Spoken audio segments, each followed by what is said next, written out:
17 मई 1498 एक विदेशी जहाज भारत के पश्चिमी तट पर पहुंचा। उसका नाम था वास्को द गामा और इसी के साथ भारत के इतिहास में एक नया अध्याय शुरू हुआ। यूरोपीय व्यापारिक कंपनियों का आगमन, पुर्तगालियों का आगमन। 1505 में फ्रांसिस्को द मीडा भारत का पहला पुर्तगाली गवर्नर बना।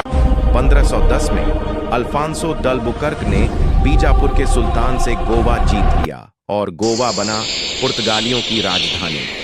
1615 तक पुर्तगालियों का भारत में प्रभुत्व बना रहा, लेकिन अब नए खिलाड़ी मैदान में उतर चुके थे। अंग्रेजों का आगमन 31 दिसंबर 1600 को इंग्लैंड की रानी एलिजाबेथ प्रथम ने ईस्ट इंडिया कंपनी को अधिकार पत्र दिया। 1608 में पहला अंग्रेज व्यापारी जहाज सूरत पहुंचा। 1615 में सर थॉमस रो मुगल सम्राट जहांगीर के दरबार में पहुंचा और व्यापार की अनुमति प्राप्त की।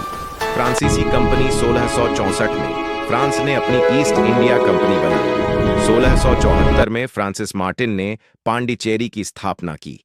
कर्नाटक युद्ध, यूरोपीय शक्तियों की लड़ाई। पहला कर्नाटक युद्ध 1746 से 1748, अंग्रेज बनाम फ्रांसीसी। यह युद्ध यूरोप के ऑस्ट्रियाई उत्तराधिकार युद्ध से जुड़ा था। दूसरा कर्नाटक युद्ध 1739-1774, जिसमें फ्रांसीसी सेनापति डुप्ले की हार हुई। तीसरा कर्नाटक युद्ध 1774-1776, निर्णायक युद्ध। 1761 में वांडीवाश का युद्ध हुआ, जिसमें अंग्रेजों ने फ्रांसीसियों को हरा दिया। 1763 की पेरिस संधि के बाद फ्रांसीसी शक्ति समाप्त हो गई और भारत में अंग्रेज सर्वोच्च शक्ति बन गए। अंग्रेजी सत्ता की नींव 1698 में अंग्रेजों ने 3 गांव खरीदे, सूतानूटी, कालीकट और गोविंदपुर, जो आगे चलकर बना कलकत्ता, कोलकाता।